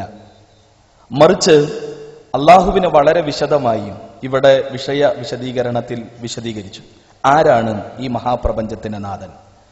ഈ സൃഷ്ടാവായ ഉടയ തമ്പുരാനെ എങ്ങനെയാണ് നമ്മൾ അറിയേണ്ടത്? ചുറ്റുമുള്ള അത്ഭുതകരമായ സൃഷ്ടി പ്രപഞ്ചത്തിലെ സംവിധാനങ്ങളെല്ലാം കാരുണ്യവാനായ റബ്ബിനെ നമുക്ക് പരിചയപ്പെടുത്തുന്നു. സൃഷ്ടിപ്രപഞ്ചത്തെക്കുറിച്ച് പഠിക്കുന്തോറും അള്ളാഹുവിന്റെ അത്ഭുതകരമായ സൃഷ്ടി സംവിധാനങ്ങൾക്ക് മുന്നിൽ വിനയാന്വിതരാകുകയാണ് നമ്മൾ. പടച്ച റബ്ബ് വളരെ കൃത്യമായി നമ്മെ പഠിപ്പിക്കുന്ന ചില യാഥാർത്ഥ്യങ്ങൾ, അള്ളാഹുവിന്റെ തിരുവചനങ്ങൾ. 49-ാം അധ്യായം സൂറ ഹുജറാത്തിന്റെ 13-ാമത്തെ വചനം, യാ അയ്യുഹന്നാസ് ഇന്നാ ഖലഖനാകും മിൻ ദക്കരിൻ വഉൻസ വജഅൽനാകും ശുഉബൻ വകബായില ലിതആറഫു ഇന്ന അക്രമകും ഇൻദല്ലാഹി തഖാകും ഇന്നല്ലാഹ അലീമുൻ ഖബീർ. ജനങ്ങളെ എന്ന് വിളിക്കുന്നു ഈ മഹാപ്രപഞ്ചത്തിന്റെ സൃഷ്ടാവ്. ഹിന്ദുവും മുസൽമാനും ക്രൈസ്തവനും മതമുള്ളവനും മതമില്ലാത്തവനും സിഖുകാരനും ജൈനനും ബൗദ്ധനും പാഴ്സിയും തൊലിവെളുത്തവനും കറുത്തവനും ഇന്ത്യക്കാരനും പാകിസ്ഥാനിയും ചൈനക്കാരനും എല്ലാമുള്ള ഈ മഹാപ്രപഞ്ചത്തിലെ മുഴുവൻ മനുഷ്യരെയും, ലോകാവസാനം വരേക്കുമുള്ള മുഴുവൻ മനുഷ്യരെയും അഭിസംബോധന ചെയ്ത് ഖുർആൻ പറയുന്ന ചില കാര്യങ്ങൾ. നിങ്ങളെ നാം സൃഷ്ടിച്ചത് ഒരു ആണിൽ നിന്നും പെണ്ണിൽ നിന്നുമാണ്. വ്യത്യസ്ത ഗോത്രങ്ങളും ജനപദങ്ങളുമാക്കി നാം നിങ്ങളെ തിരിച്ചത് ജാതിയുടെ, വർഗത്തിന്റെ, വർണ്ണത്തിന്റെ, ദേശത്തിന്റെ, ഭാഷയുടെ പേരിൽ പരസ്പരം വെട്ടാനും കുത്താനും കൊല്ലാനും നശിപ്പിക്കാനും വേണ്ടിയല്ല. മറിച്ച് ലിതആറഫു, നിങ്ങൾ പരസ്പരം അറിയാനും മനസ്സിലാക്കാനും. ഇന്ന അക്രമക്കും ഇൻദല്ലാഹി അത്ഖാക്കും ഇന്നല്ലാഹു അലീമുൻ ഖബീർ. സട്ടാവും സംരക്ഷകനുമായ കാരുണ്യവാനായ റബ്ബിന്റെ അടുക്കൽ ഉന്നതമായ സ്ഥാനവും മാനവും ലഭിക്കുന്നത് തൊലിവെളുത്തവനാണോ? അല്ല. ഉന്നത കുല ജാതിയിൽ പിറന്നവനാണോ? അല്ല. ഉന്നത തറവാടിക്കാണോ? അല്ല. ആരോഗ്യ തടകാത്തനാണോ? അല്ല. അല്ലെങ്കിൽ തൊലിവെളുത്തവനാണോ? അല്ല. ആർക്കാണ് ഉന്നതമായ സ്ഥാനം? നിങ്ങളിൽ ആരാണോ ധർമ്മനിഷ്ഠയിൽ അധിഷ്ഠിതമായി ജീവിതത്തെ സമൂലമായും പരിവർത്തിപ്പിക്കുന്നത് അവനാണ് സട്ടാവും സംരക്ഷകനുമായ ഉടയതമ്പുരാന്റെ അടുക്കൽ ഉന്നതമായ സ്ഥാനം, മാനം, മഹിതമായ പദവി എന്നും ലോകത്തെ പഠിപ്പിച്ച മാനവ സാഹോദര്യത്തിന്റെ മഹിതമായ ആശയമാണ് വിശുദ്ധ ഖുർആൻ നമ്മെ പഠിപ്പിക്കുന്നത്. എല്ലാ അർത്ഥത്തിലുള്ള ജാതീയതയുടെയും വർണ്ണവിദ്വേഷത്തിന്റെയും ഭാഷാ വൈര്യത്തിന്റെയും വംശീയതയുടെയും വർഗീയ ചിന്തകളുടെയും അടിവേരുകൾ പിടിതെറിയുകയാണ് അള്ളാഹുവിന്റെ ഈ വചനങ്ങൾ. ഈ ആയത്തുകൾ അനുസരിച്ച് ഒരു സമൂഹത്തെ പരിവർത്തിപ്പിച്ചെടുക്കുകയും ചെയ്തു റസൂലുള്ളാഹി സ്വല്ലല്ലാഹു അലൈഹി വസല്ലം. ഉന്നത ഗോത്രാംഗമായ അബൂബക്കർ സിദ്ദീഖ് റളിയല്ലാഹു അൻഹുവിന്റെയും കീഴാള ഗോത്രത്തിൽപ്പെട്ട ഖബ്ബാബ് റളിയല്ലാഹു അൻഹുവിന്റെയും ഹൃദയത്തെ ഈ വചനം ഇണക്കി ചേർത്തു. തൊലി കറുത്ത ബിലാൽ റളിയല്ലാഹു അൻഹുവിന്റെയും തൊലി വെളുത്ത ഉസ്മാൻ ബിൻ അഫ്ഫാൻ റളിയല്ലാഹു അൻഹുവിന്റെ മനസ്സുകൾ ഇണക്കപ്പെട്ടു ഈ വചനത്തിന്റെ വെളിച്ചത്തിൽ. പണക്കാരനായ ഉമറിന്റെയും പണിക്കാരനായ ഉമൈറിന്റെയും ഹൃദയങ്ങൾ ഇണക്കപ്പെട്ടു ഈ വചനത്തിന്റെ അടിസ്ഥാനത്തിൽ. നമ്മൾ അറിയേണ്ടതുണ്ട്, അറബിയായ അലി ബിൻ അബി താലിബിന്റെയും അനറബിയായ സൽമാനിൽ ഫാരിസിയുടെയും ഹൃദയങ്ങൾ ഇണക്കപ്പെട്ടു ഈ ആയത്തിന്റെ കാമ്പും കാതലും അവർ ഉൾക്കൊണ്ടപ്പോൾ. ചുരുക്കത്തിൽ മാനവ സാഹോദര്യം ലോകത്തിന് പഠിപ്പിക്കുകയും എല്ലാ അർത്ഥത്തിലുള്ള ജാതി വർണ്ണത്തിന്റെ പേരിലുള്ള സകലവിധ വിഭാഗീയതകളിൽ നിന്ന് തെന്നിമാറി ഒരു ആദി മാതാവിന്റെയും പിതാവിന്റെയും മക്കൾ തലമുറയിലെ അംഗങ്ങളാണ് മുഴുവൻ മനുഷ്യരെന്നും നമ്മുടെ എല്ലാം സൃഷ്ടാവ് ഏകനായ പരമകാരുണ്യകനായ അള്ളാഹുവാണെന്നുള്ള പച്ചപ്പരമ യാഥാർത്ഥ്യത്തെ വിശുദ്ധ ഖുർആൻ നമ്മെ പഠിപ്പിക്കുന്നു. പക്ഷെ സങ്കടകരമെന്ന് പറയട്ടെ, ഈ മഹിതമായ ആയത്തിന്റെ കാമ്പും കാതലും ആത്മാവും ഉൾക്കൊള്ളാതെ പലപ്പോഴും ജാതിയുടെയും വർഗത്തിന്റെയും വർണ്ണത്തിന്റെയും ദേശത്തിന്റെയും ഭാഷയുടെയും രാഷ്ട്രീയത്തിന്റെയും പേരിലുള്ള ഒരുപാട് അതിക്രമങ്ങളും തോന്നിവാസങ്ങളും ക്രൂരതകൾക്കും നിരന്തരം നമ്മൾ സാക്ഷികളായിക്കൊണ്ടിരിക്കുന്നു. ജാതീയതയുടെ പേരിൽ എന്തെല്ലാം നമ്മൾ കാണും. വർഷങ്ങൾക്ക് മുമ്പ് തന്നെ കേരളത്തിൽ ചർച്ച ചെയ്യപ്പെട്ട കുമാരനാശാന്റെ ദുരവസ്ഥ എന്ന കാവ്യസമാഹാരത്തിൽ പോലും തൊട്ടുകൂടാത്തവർ, തീണ്ടിക്കൂടാത്തവർ, കെട്ടില്ലാത്തോർ, തമ്മിലുണ്ണാത്തോരിങ്ങനെ ഒട്ടല്ലഹോ ഈ ജാതി കോമരങ്ങൾ എന്ന് കേരളത്തിന്റെ ജാതീയതയുടെ ദുരവസ്ഥയെക്കുറിച്ച് അദ്ദേഹം വിശദീകരിക്കുന്നുണ്ട്. അത്രമാത്രം തൊട്ടുകൂടായ്മയുടെ, തീണ്ടിക്കൂടായ്മയുടെ ഈറ്റിലമായിരുന്നു നമ്മുടെ മണ്ണ്. അവർണ്ണന്, കീഴാള വിഭാഗത്തിൽപ്പെട്ട ഒരാൾക്ക് അങ്ങാടിയിൽ പോകണമെങ്കിൽ പിന്നിലൊരു ചൂല് കെട്ടിവെക്കണം. അവൻ നടന്നു പോകുന്ന വഴി അശുദ്ധമാണ്. അതുകൊണ്ട് ബാക്കിലുള്ള ചൂലുകൊണ്ട് ഇങ്ങനെ വൃത്തിയാക്കിയിട്ട് പോകണമെന്നുള്ള ധാരണകളും ചിന്തകളും ഉണ്ടായിരുന്ന ഒരു കാലം. ആ കാലഘട്ടത്തിൽ കീഴാള വിഭാഗത്തിൽപ്പെട്ട സഹോദരിമാർക്ക് അവരുടെ മാനം മറക്കാൻ അല്ലെങ്കിൽ മാറുമറക്കാനുള്ള സ്വാതന്ത്ര്യം പോലും നിഷേധിക്കപ്പെട്ട കാലം. ഇതെല്ലാം ഉണ്ടായിരുന്നു ഇവിടെ. മാത്രമല്ല അവർണ്ണന്റെ ഉന്നത കുല ജാതിയിൽപ്പെട്ടവന്റെ എല്ലാ പണിയും ഇവനെടുക്കണം. അവന്റെ വീട്ടിൽ കഠിനാധ്വാനം ചെയ്യണം. നേരത്തിന് ഭക്ഷണമില്ലാതെ ചിലപ്പോ 1-2 ദിവസം കൂടുമ്പോഴായിരിക്കും വല്ലതും കിട്ടുക. അതും നിലത്തൊരു ചെറിയ കുഴി കുടിച്ച് അതിൽ വല്ല ചേമ്പിന്റെ ഇലയോ അല്ലെങ്കിൽ വാഴന്റെ ഇലയോ വെച്ച് പഴകി നാറുന്ന പഴങ്കഞ്ഞിയാണ് കൂലിവേലയെടുത്ത് ചോരനീരാക്കി പണിയെടുക്കുന്ന കീഴാളന് പലപ്പോഴും തിന്നാൻ കൊടുക്കുക. അത് മര്യാദയ്ക്ക് ഇരുന്ന് തിന്നാനും പറ്റില്ല, കുനിഞ്ഞു കൂടിയിരുന്ന് തിന്നണം പോലും. ഇതെല്ലാം ഉണ്ടായിരുന്ന ഒരവസ്ഥ. ഇന്നും ജാതീയതയുടെ കറ കേരളത്തിന്റെ മനസ്സുകളിൽ നിന്ന് പൂർണ്ണമായും പോയിട്ടില്ല എന്നതിന്റെ ഉദാഹരണങ്ങളാണ് വാർത്താ മാധ്യമങ്ങളും പത്രങ്ങളുമെല്ലാം. രാഷ്ട്രീയത്തിന്റെ പേരിൽ എന്തെല്ലാം പലപ്പോഴും പല രാഷ്ട്രീയ അതിക്രമങ്ങൾക്കും രാഷ്ട്രീയ ക്രൂരമായ നടപടിക്രമങ്ങൾക്കും മലയാളം മണ്ണ് സാക്ഷ്യം വഹിച്ചിട്ടുണ്ട്. കേരളത്തിന് പുറത്തും ഈ അടുത്ത് കേരളത്തിലെ ചില മാധ്യമ പ്രതിനിധികൾ കേരളത്തിലെ രാഷ്ട്രീയ കൊലപാതകങ്ങൾക്ക്, രാഷ്ട്രീയ വികൃത നടപടിക്രമങ്ങൾക്ക് വിധേയമായ പ്രദേശങ്ങൾ സന്ദർശിച്ചു. ആ സമയത്ത് 4ാം ക്ലാസ്സിലോ 5ാം ക്ലാസ്സിലോ പഠിക്കുന്ന ഒരു പയ്യൻ നമ്മുടെ ചോദ്യം ചോദിച്ച സഹോദരന്റെ അത്ര പ്രായമുള്ള ഒരു കുട്ടി കേരളീയ സമൂഹത്തോട് നിറകണ്ണുകളോടെ ചോദിച്ചൊരു ചോദ്യമുണ്ട്. തന്റെ അച്ഛൻ പട്ടാപ്പകലിൽ ക്രൂരമായി നടുറോട്ടിൽ വെട്ടി നുറുക്കപ്പെട്ടതിന് ശേഷം മാധ്യമ പ്രതിനിധികൾ ആ വീട്ടിലേക്ക് ക്യാമറയുമായി കടന്നു ചെന്നപ്പോ നിറകണ്ണുകളോടെ ആ കുട്ടി ചോദിച്ച ചോദ്യം, എന്റെ പിതാവിനെ എന്തിനാണ് അവർ കൊന്നത്? എന്റെ പിതാവ്, എന്റെ അച്ഛൻ സാധുവായിരുന്നല്ലോ, പാവമായിരുന്നല്ലോ, എന്തിനാണ് എന്റെ അച്ഛൻ അവരെ കൊന്നത് എന്ന് ചോദിക്കുന്ന ആ ചെറിയ കുരുന്നിനോട് എന്തു മറുപടി പറയാനുണ്ട് നമുക്ക്? വിധവയായ സഹോദരി 10 മാസം നൊന്തുപെറ്റ് തന്റെ മകനെ സ്നേഹിച്ച് ലാളിച്ചു വളർത്തി, ഇത്രയും എല്ലാ അർത്ഥത്തിലുള്ള സൗകര്യങ്ങളും കൊടുത്തു വളർത്തി ഏക മകൻ ഒടുവിലിത കൊല്ലപ്പെട്ടു.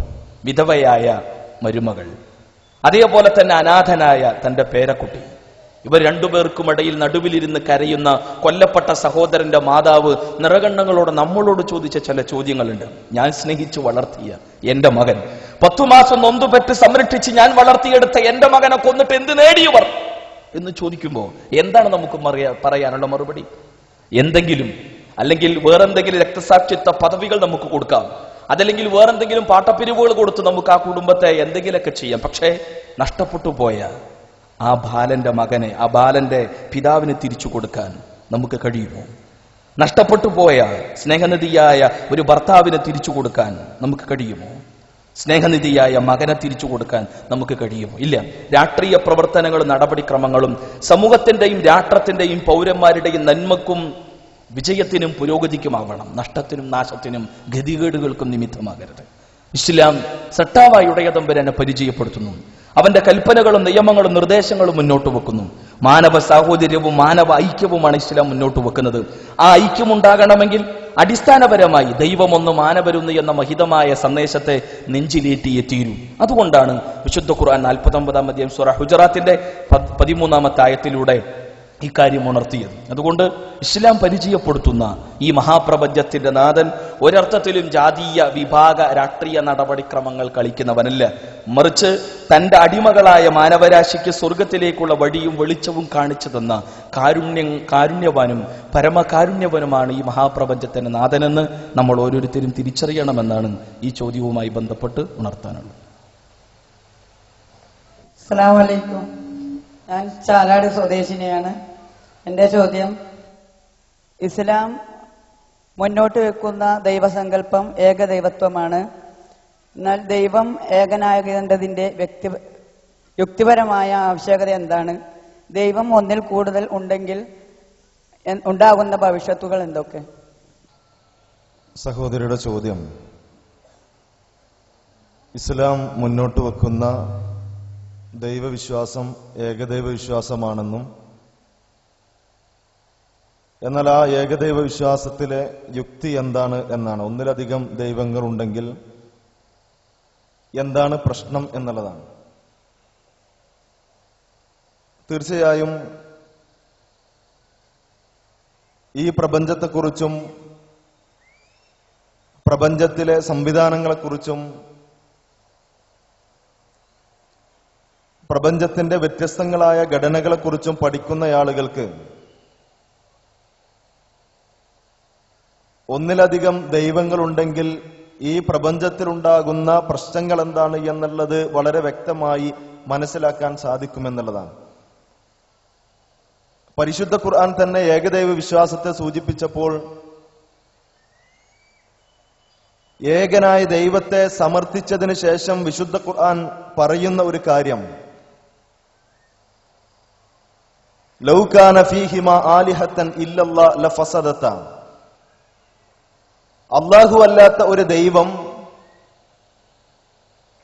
ഇവിടെ ഉണ്ടായിരുന്നുവെങ്കിൽ ആകാശഭൂമികളെല്ലാം കുഴപ്പത്തിലാകുമായിരുന്നു എന്നാണ്. അഥവാ ഇവിടെ രാവിലെ സൂര്യൻ ഉദിക്കുന്നു, വൈകുന്നേരം സൂര്യൻ അസ്തമിക്കുന്നു, ചില സമയങ്ങളിൽ ചില പ്രദേശങ്ങളിൽ മഴ ലഭിക്കുന്നു, ചില പ്രദേശങ്ങളിൽ വെയിൽ ലഭിക്കുന്നു,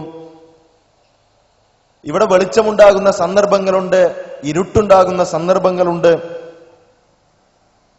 ഇതേപോലുള്ള വ്യത്യസ്തങ്ങളായ അവസ്ഥകൾ ഈ പ്രപഞ്ചത്തിലുണ്ടാകുമ്പോൾ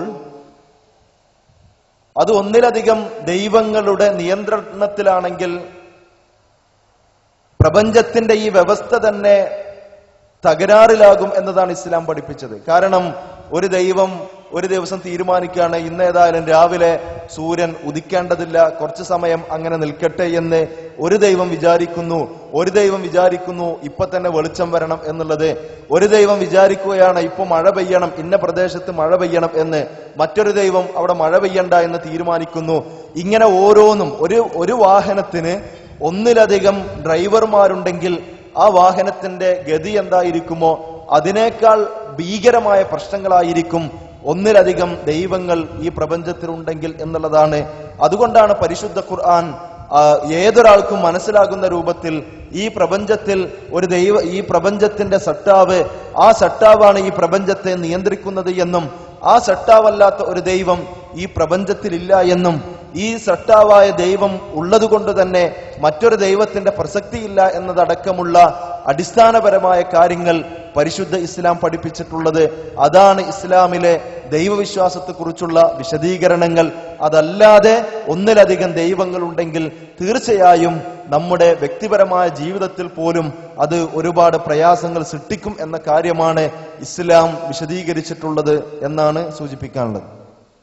അസ്സലാമു അലൈക്കും. ഞാൻ എ വി സത്യൻ മാലോ. ഏതെങ്കിലും രാഷ്ട്രീയ മത നേതാക്കന്മാർക്ക് കൊല്ലാനല്ലാതെ ജീവിപ്പിക്കാനാവുമെങ്കിൽ അതൊന്ന് അറിഞ്ഞാൽ കൊള്ളാമായിരുന്നു. ഇവിടെ അത് ആരോടുള്ള ചോദ്യം അറിഞ്ഞൂടാ. ഏതെങ്കിലും രാഷ്ട്രീയ മത നേതാക്കന്മാർക്ക് കൊല്ലാനല്ലാതെ ജീവിപ്പിക്കാൻ കഴിയുമെങ്കിൽ അതൊന്ന് അറിയണമായിരുന്നു, അറിഞ്ഞാൽ കൊള്ളാമായിരുന്നു എന്നാണ് ബഹുമാനനായ ജ്യേഷ്ഠ സഹോദരൻ ഇവിടെ പറഞ്ഞിരിക്കുന്നത്. വളരെ പ്രസക്തമായൊരു കാര്യമാണ്. കൊല്ലാൻ നല്ല എളുപ്പമുണ്ട്, ജീവൻ കൊടുക്കാൻ ആർക്കും കഴിയൂല. ഇത് നമ്മളെല്ലാവരും തിരിച്ചറിയേണ്ട വളരെ അടിസ്ഥാനപരമായൊരു കാര്യമാണ്. നമ്മൾ ആളുകളുടെ ജീവൻ എടുക്കുക എന്ന് പറയുന്നതും ആളുകൾക്ക് ജീവൻ കൊടുക്കുക എന്ന് പറയുന്നതും പ്രപഞ്ചനാഥന്റെ പണിയാണ്. ജീവൻ കൊടുത്തവന് മാത്രമേ ജീവൻ തിരിച്ചെടുക്കാനുള്ള അവകാശമുള്ളൂ. ജീവൻ തിരിച്ചെടുക്കേണ്ട അടിയന്തര ഘട്ടങ്ങളിൽ ഒരു മനുഷ്യൻ കൊല്ലപ്പെടേണ്ട എന്തെങ്കിലും അടിയന്തര സാഹചര്യം ഉണ്ടായാൽ അതെങ്ങനെയാണ് നിർവഹിക്കേണ്ടത് എന്ന് ജീവൻ നൽകിയ പ്രപഞ്ച രക്ഷിതാവ് തന്നെ നമ്മളെ പഠിപ്പിച്ചിട്ടുമുണ്ട്.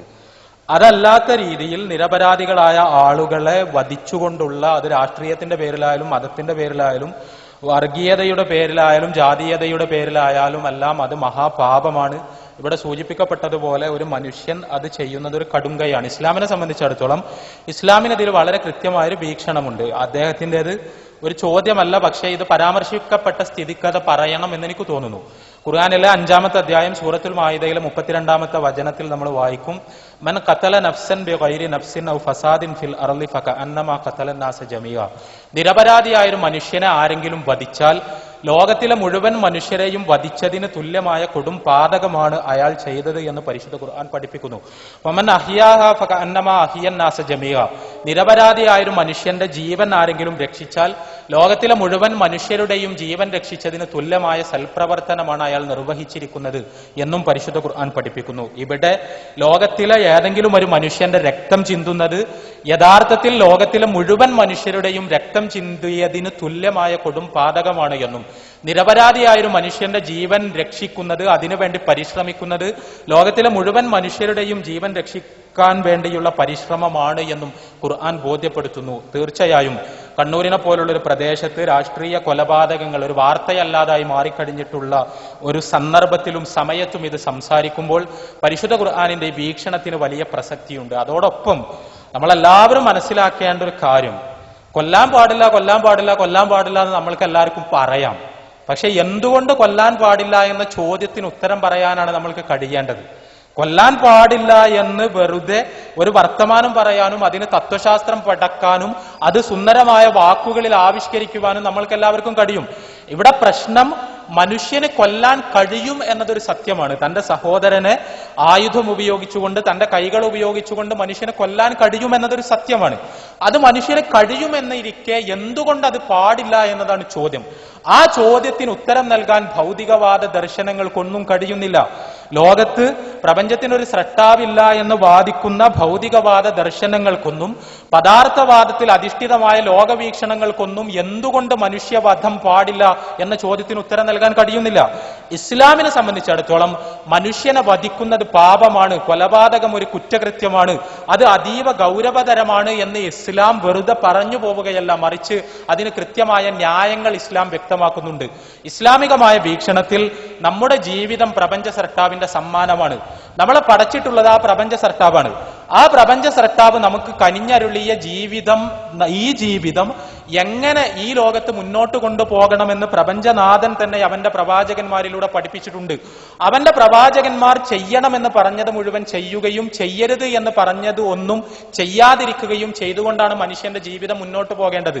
ആ മനുഷ്യൻ തന്റെ ജീവിതം എങ്ങനെയാണ് ഈ ലോകത്ത് ചെലവഴിച്ചത് എന്നതിന് കൃത്യമായി പ്രപഞ്ച സ്രഷ്ടാവിന്റെ മുമ്പിൽ മരണാനന്തര ജീവിതത്തിൽ കണക്ക് ബോധിപ്പിക്കേണ്ടി വരും. അവിടെ പ്രപഞ്ചനാഥൻ തിന്മയാണ്, ചെയ്യരുത് എന്ന് പറഞ്ഞൊരു കാര്യം ഇഹലോകത്ത് വെച്ചൊരു മനുഷ്യൻ ചെയ്തിട്ടുണ്ടെങ്കിൽ നാളെ പ്രപഞ്ച സ്രഷ്ടാവിന്റെ പക്കൽ നിന്ന് അതിനുള്ള ശിക്ഷ അവന് ലഭിക്കും. ഇതാണ് ഇസ്ലാം പഠിപ്പിക്കുന്നത്. ഇവിടെ ഒരാളെ ഞാൻ കൊന്നാൽ പ്രപഞ്ചനാഥൻ ലോകത്തിലെ മുഴുവൻ മനുഷ്യരെയും ഞാൻ കൊന്നതായി പരിഗണിക്കുകയും അതിന് തത്തുല്യമായ ശിക്ഷ എനിക്ക് മരണാനന്തര ജീവിതത്തിൽ നൽകുകയും ചെയ്യും.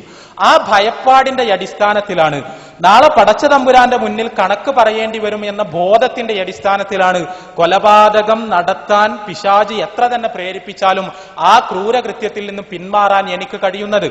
ഇത് ഇസ്ലാം മനുഷ്യന്റെ മനസ്സിലേക്ക് ഇട്ടുകൊടുക്കുന്ന ഒരു വിശ്വാസമാണ്. ആ വിശ്വാസം മനുഷ്യന്റെ മനസ്സിൽ നിന്ന് ഇല്ലാതാക്കി കളയുകയും മരണത്തോടുകൂടി എല്ലാം അവസാനിക്കുമെന്ന് മനുഷ്യരെ പഠിപ്പിക്കുകയും മരണാനന്തരം ഒരു ജീവിതമില്ല എന്ന് പ്രചരിപ്പിക്കുകയും ചെയ്യുന്ന ഭൗതികവാദ ദർശനങ്ങൾക്കാണ് യഥാർത്ഥത്തിൽ ലോകത്ത് വർദ്ധിച്ചുകൊണ്ടിരിക്കുന്ന കൊലപാതകങ്ങളുടെ ഉത്തരവാദിത്തം എന്നാണ് ഞാൻ മനസ്സിലാക്കുന്നത്.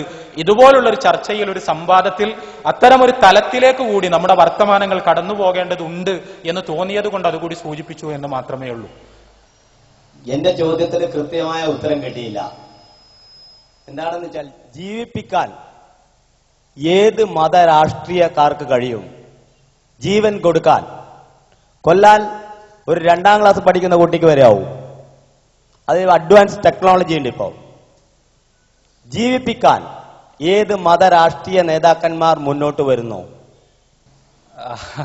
ബഹുമാനനായ ജ്യേഷ്ഠ സഹോദരന് വ്യക്തമായ ഉത്തരം കിട്ടിയില്ല എന്നാണ് അദ്ദേഹത്തിന്റെ പരാതി. ആ പരാതി തീർച്ചയായും നമ്മൾ കണക്കിലെടുക്കുന്നു. പക്ഷേ എനിക്ക് തോന്നുന്നത് സഹോദരന്റെ ചോദ്യം തന്നെ വളരെ മിസ്റ്റിക്കലാണെന്നാണ്.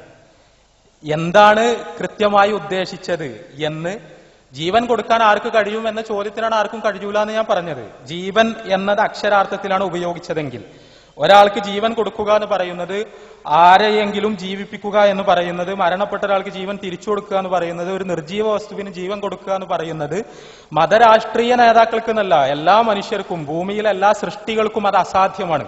അതാണ് ഉദ്ദേശിച്ചതെങ്കിൽ, അതല്ല ഈ ലോകത്ത് പ്രയാസപ്പെടുന്ന, കഷ്ടപ്പെടുന്ന ആളുകളെ രക്ഷപ്പെടുത്തലാണ് ഉദ്ദേശിച്ചതെങ്കിൽ, അവരെ നല്ലൊരു ജീവിതത്തിലേക്ക് തിരിച്ചു കൊണ്ടുവരലാണ് ഉദ്ദേശിച്ചതെങ്കിൽ, അത് ഞാൻ നേരത്തെ പറഞ്ഞതുപോലെ നമ്മളുടെ എല്ലാം ഉത്തരവാദിത്തമാണ്.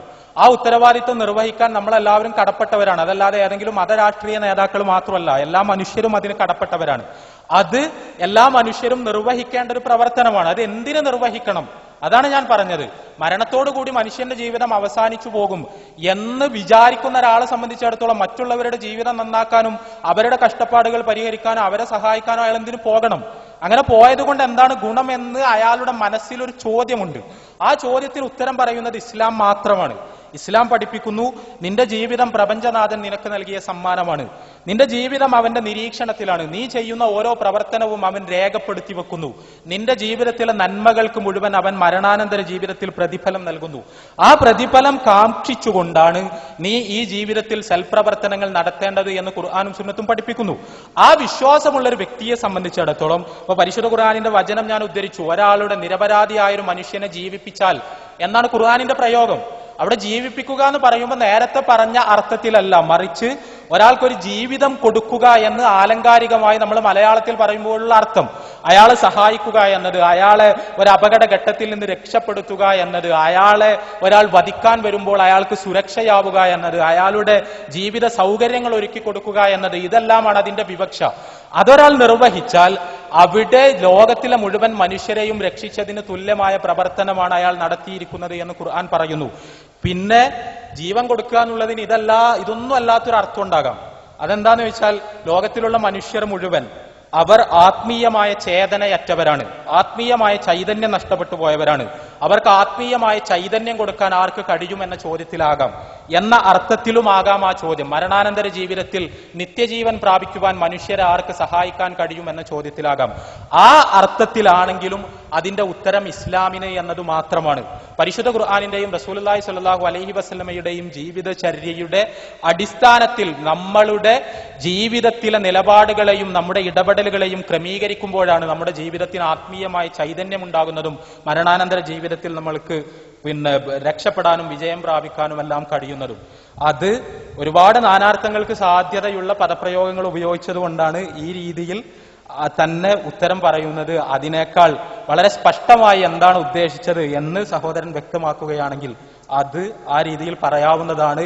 മറ്റെന്തെങ്കിലുമാണ് ഉദ്ദേശിച്ചത് എന്നെങ്കിൽ മരിച്ചയാളെ ഒരിക്കലും ജീവിപ്പിക്കാനാവൂല എന്ന് നമുക്കെല്ലാവർക്കും അറിയാം. ഞാൻ ഉദ്ദേശിച്ചത് ഒരു ജീവിച്ചിരിക്കുന്ന ഒരു മനുഷ്യന് വിഷമം വരുമ്പോൾ സഹായിക്കാൻ